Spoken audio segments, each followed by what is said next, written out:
just want it. Can you see myself? Can you see myself? Can you see myself? Against incredible odds, she is the first woman to have flown the Atlantic Ocean to Ireland all alone. America is crippled by the Depression, but for this brave woman, the nation gladly musters its most lavish welcome. Her courage has captured the hearts and imagination of the entire world. It's much easier to fly the Atlantic Ocean now than it was a few years ago. I expect to be able to do it in my lifetime again. Possibly not.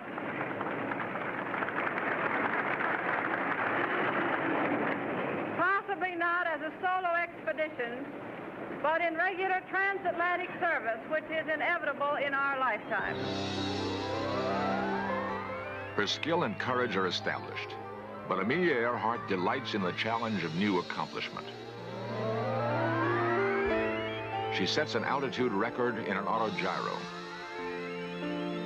Soon she's aloft again to capture a new women's transcontinental speed record. And what did you carry on the trip? You mean to eat? Yeah, to eat and drink. Well, I carried some water, of course, because my cockpit is very warm. And I carried a sandwich in case. I didn't eat it, though. I carried some hot chocolate and the old reliable tomato juice. What kind of a sandwich was it? Chicken sandwich. In 1935, she sails for Hawaii on an announced pleasure trip with her husband, publisher George Putnam. She once told him, "I fly better than I wash dishes." The public wonders why she has taken her plane along. Amelia Earhart put speculation to an end when she flew home, becoming the first to solo from Hawaii to California.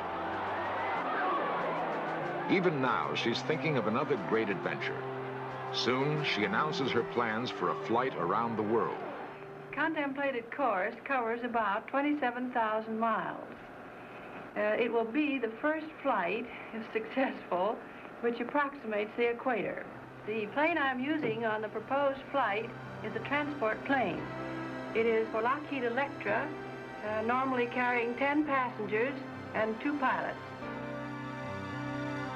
This airplane will take Amelia on her most challenging and hazardous flight.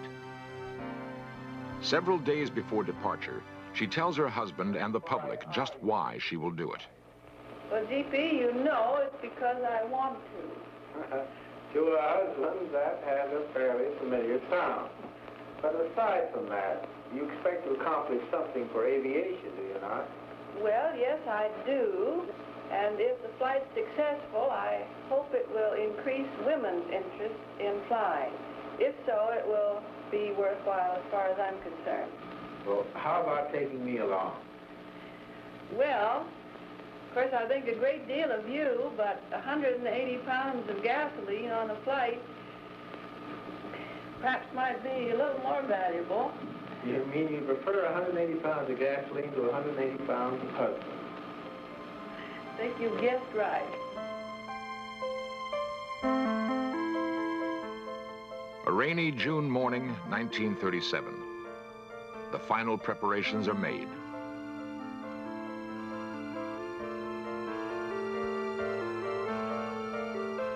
In the next 40 days, Amelia and her expert navigator, Fred Noonan, will fly 3/4 of the way around the world.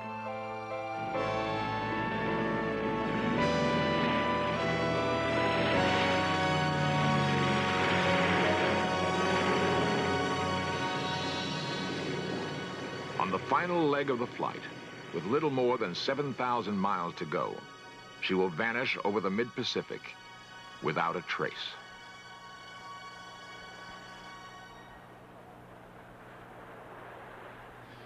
The news that Amelia Earhart was lost registered shock and disbelief throughout the world. She'd come within days of achieving her goal, and for many it was difficult to accept that so courageous a woman could be gone so suddenly.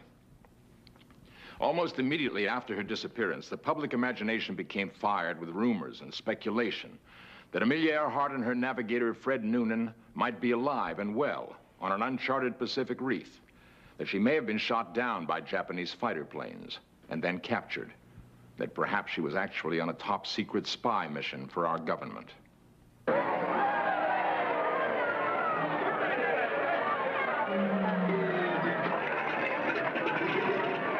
5 years after her disappearance, a Hollywood film starring Rosalind Russell does much to keep rumors about Amelia Earhart alive.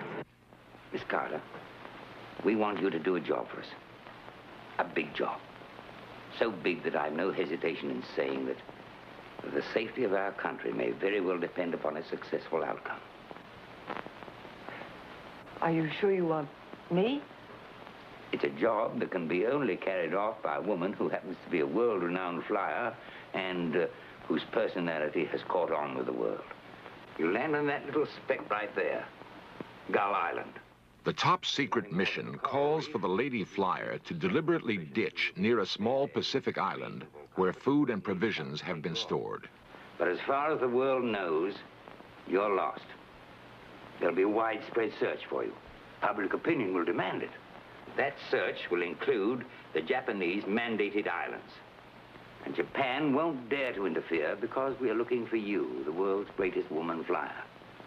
During that search, we'll photograph every square mile of those islands.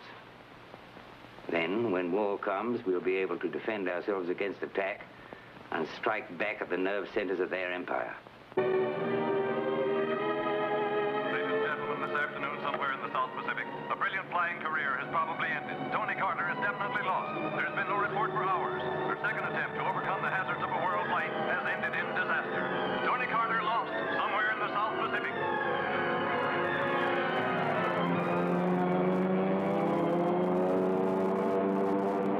When she learns the Japanese know of the plan, she ditches where no one can find her.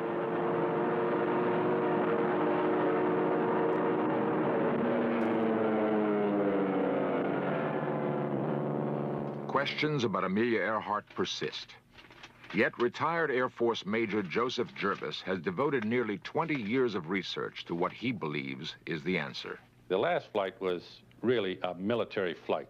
2 civilian people flying a civilian aircraft on a mission for the then President of the United States, Franklin Roosevelt. Purpose of the flight was to overfly the Truk atoll in the Pacific where the Japanese were secretly fortifying, to take pictures of it, and to return back to the United States with photographic evidence to present to the League of Nations that Japan was in violation of the treaty. The Japanese, with an aircraft carrier stationed between Canton Island and Hull, and with Japanese Zero, intercepted Earhart and shot her down, and she made a crash landing on the island of Hull.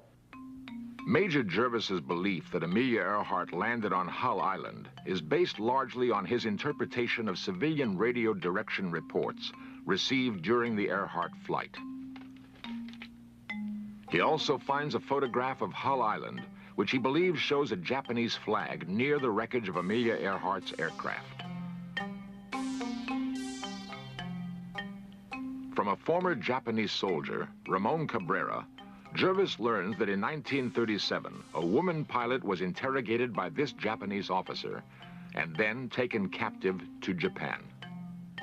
In Japan, she was a very important political prisoner. She was held captive in the Imperial Palace for a period of approximately 8 years.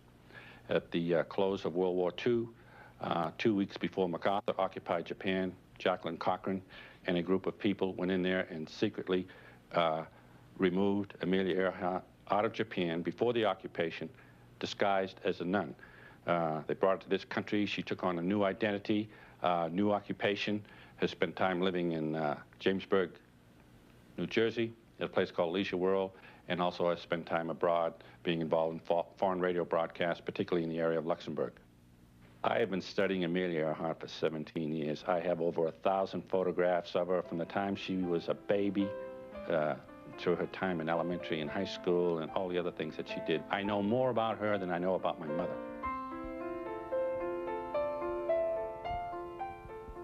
Well, Amelia Earhart, I believe, has taken on an identity of the name of Irene Bolam. In 1965, Jervis meets this couple while delivering a lecture. He becomes convinced that this woman's true identity holds the proof to his theory. And I went over and I met this couple and I looked this lady straight in the face And I knew who it was as soon as I looked at her, Amelia Earhart. I would know her anywhere in the world. It's a fantastic story, which makes me out to be some kind of a woman. This is utter nonsense. I think she's Amelia Earhart because this entire episode, you know, is shrouded with mystery. I am not a mystery woman. I am not Amelia Earhart. I don't know what the ending to all this, you know, will be, but I would like it to have, you know, a happy ending. Really. I really would. If there was anything bad about it, I don't think I'd want to be associated with it. Really. Because I have that much admiration and respect for her, and I think she's really a lovely person, really. And I like her very much. Jervis is not alone in his search, and others have come up with different answers. The determined search for a solution to the Amelia Earhart mystery has followed many intriguing routes. Two independent investigators now believe that the final answer is very close at hand.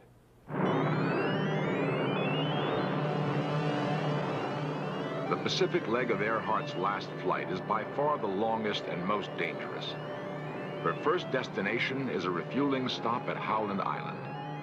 A tiny 2-square-mile atoll in the mid-Pacific, it juts only 15 feet above the sea.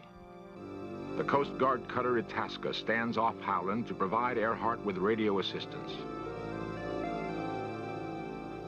On the morning of July 2nd, Earhart radios that she is low on fuel in the vicinity of Howland, but cannot find the island.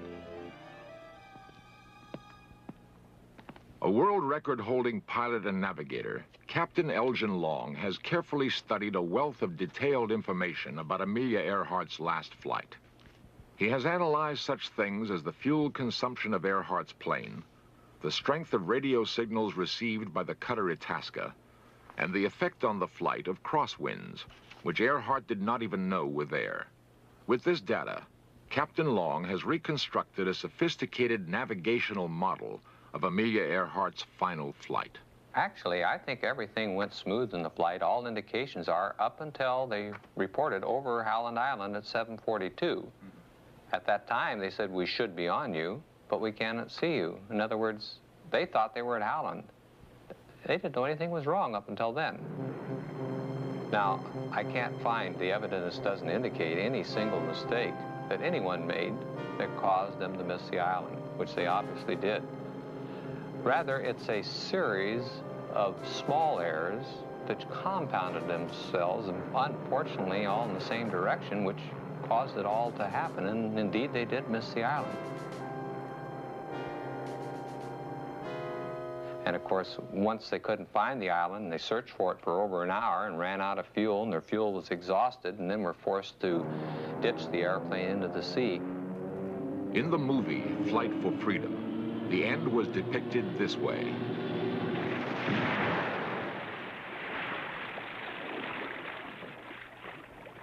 From the information he has gathered, Captain Long believes that he has pinpointed the exact place where Amelia Earhart crashed into the sea. The location is about 40 miles northwest of Howland Island, an area where the water is over 16,000 feet deep. Actually, the airplane's almost perfectly preserved. You know, this is something we weren't familiar with.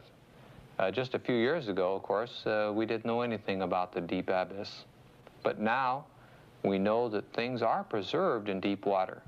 And we have recovered airplanes that have been underwater for almost 30 years. And as long as they were in deep water, everything in that airplane and the airplane itself it would scare you to death. It's just like the day it went down there. Navy recovered an airplane off the coast of San Diego. They show that the airplane is almost in perfect condition. It's very surprising to learn this, because we're used to things that come from shallow water. We're used to things recovered off the coast of Florida in 200 feet of water, covered with barnacles, covered with coral, rusted out. It's not that way in deep water. Captain Long believes that advanced deep-sea exploration equipment like this could be used to locate and then recover the Earhart plane. The airplane's sitting there today, right now, this moment, just like it went down 39 years ago. And I know that now, in order to really put it all finally to rest, that we've got to get an expedition together. We've got to get out and search and locate her airplane and recover it. And then I think finally that will put the Amelia Earhart mystery once and for all. The Amelia Earhart search will reach its conclusion. When Amelia Earhart is lost, a frantic search for her begins immediately.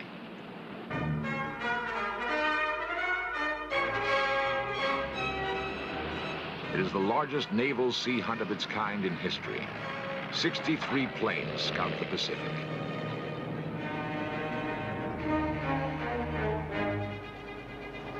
The coordinated search also includes more than a dozen surface vessels. In 3 weeks, 250,000 square miles of ocean are carefully scanned. There is no sign of Amelia Earhart. We believe the Navy missed Earhart in the search in 1937, perhaps by only a few miles.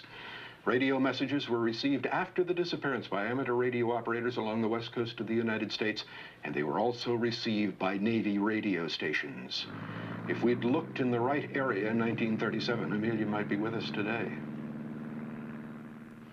Newsman Fred Gerner has spent more than 16 years investigating the disappearance of Amelia Earhart. His belief that she survived her crash into the Pacific is based on his analysis of information in civilian and military radio reports.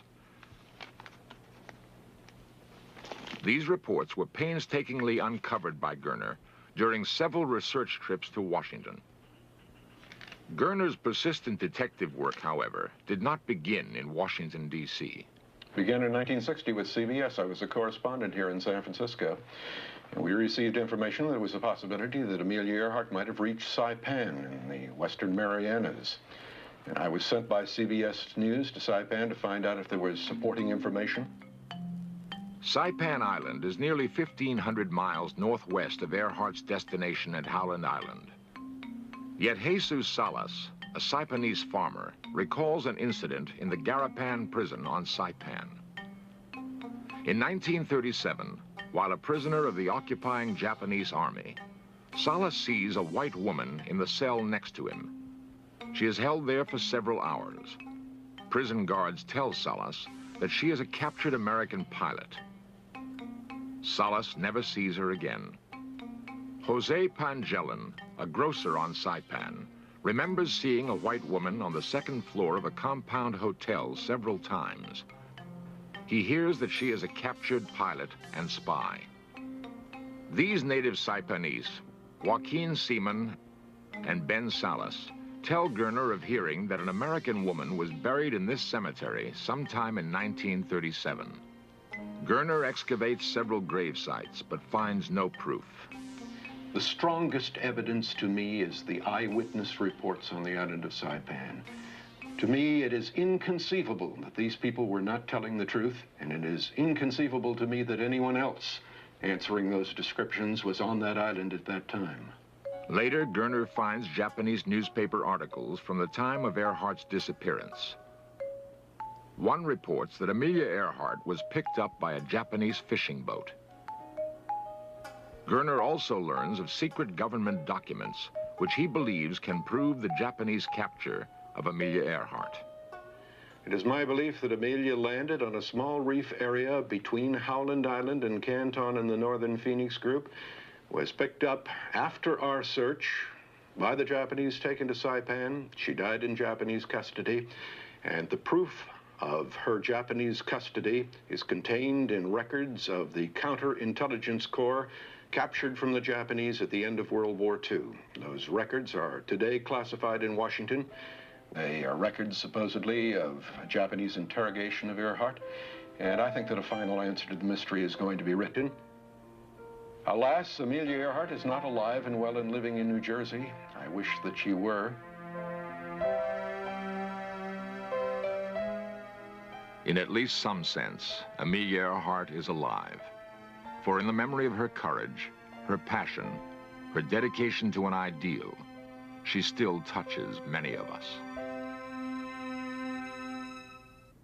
It has been nearly 40 years since Amelia Earhart vanished, and the final answer to her disappearance is still an enigma. There's a vast amount of convincing yet sometimes contradictory evidence, which can support any one of several explanations. But who is right? For at least 3 men, the search for the answer will continue. It will go on until someone proves without the slightest doubt the final fate of this daring and charismatic woman. Before the takeoff on her last flight, Amelia wrote to her husband, "Please know that I am quite aware of the hazards. I want to do it because I want to do it. Women must try to do things as men have tried. When they fail, their failure must be but a challenge to others."